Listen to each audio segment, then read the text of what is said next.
আর এই যুবকরা যে অনেক কিছু একটা বাংলাদেশের পরিবর্তন করতে পারে যদি যুবকরা চেষ্টা করে, এটা সম্ভব। এই আজকে যে যুবকদের সংগঠন, এই সংগঠন কিন্তু বিশ্বনবী মোহাম্মদ রাসূলুল্লাহ সাল্লাল্লাহু আলাইহি ওয়াসাল্লাম নবুয়ত পাওয়ার আগে তিনি যে সংগঠন করেছিলেন, সামাজিক এরকম উন্নয়ন বা সমাজের বিভিন্ন সেবামূলক দায়িত্ব নিয়েছিলেন, সেই সংগঠনের নাম ছিল হিলফুল ফুজুল। আজকে সেই হিলফুল ফুজুলেরই একটি অংশ। এই জন্য আমার খুব ভালো লাগলো, যদি বা অনেক রুগী আমার অপেক্ষায়, কিন্তু খুব ভালো লেগেছে এবং আমি ভাবতে পারি না নাই যে যুবকরা এত দূর এগাইতে পারে। আমরা আমরা পাশে আছি সাপোর্টের জন্য, আমরা সার্বিক সহযোগিতার হাত বাড়াই দেব ইনশাল্লাহ। এই জন্যে বিষয় হচ্ছে যে আজকে এই রক্তদান পাশাপাশি যে সমাজ উন্নয়নমূলক যে সমস্ত কার্যগুলা বা পদক্ষেপ নেওয়া হয়েছে, এগুলা আসলে খুবই ভালো, খুবই প্রশংসনীয়।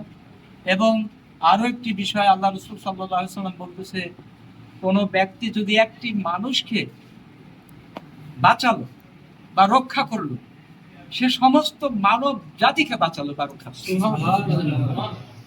মানে তাকে জীবন দানের ক্ষেত্রে, মানে জীবন টিকিয়ে রাখার জন্য।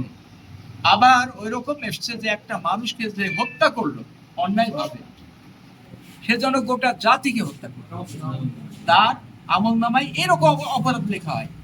আর একটা ব্যক্তিকে সে সাহায্য করে তার জীবন বাঁচালো, আল্লাহ রাসূল সাল্লাল্লাহু আলাইহি ওয়াসাল্লাম বলতেছে সে গোটা মানব জাতি যেন জীবন বাঁচালো, তার আমল নামায় সবটা গোটা মানব জাতির জীবন রক্ষা করলে যে সব হয়, সেই সব তার আমল নামে লেখা।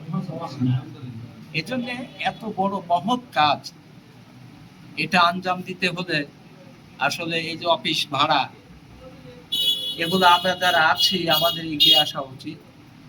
কারণ এইসব যুবকরা এমনি লেখাপড়া করে, তাদের লেখাপড়া খরচ করা মানে জোগানোই গায়ে বাঁধা হয়ে যায়, পিতার কাছ থেকে নেওয়া ইত্যাদি।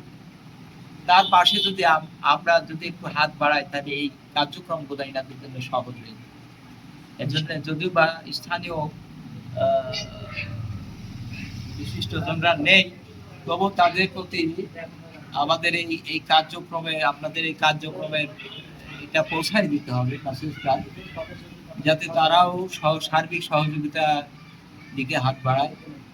আল্লাহ তাআলা রব্বুল আলামিন এই কার্যক্রমকে কিয়ামত পর্যন্ত প্রতিষ্ঠিত থাকে, এবং আল্লাহ তাআলার পক্ষ থেকে আপনাদের যাতে সাহায্য থাকে, আপনাদের সমস্ত প্রয়োজন যেন আল্লাহ তাআলা মিটায়ে দেয়, এবং এটা যাতে মজবুত একটি অরাজনৈতিক সংগঠন হিসাবেই চলতে থাকে।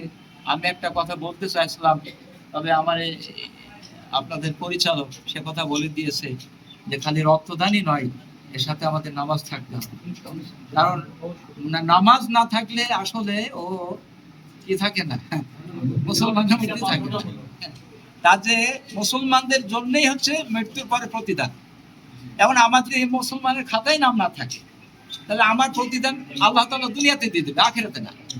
এই জন্য আমাদের সেই সাথে নামাজের প্রতি যত্নশীল হতে হবে।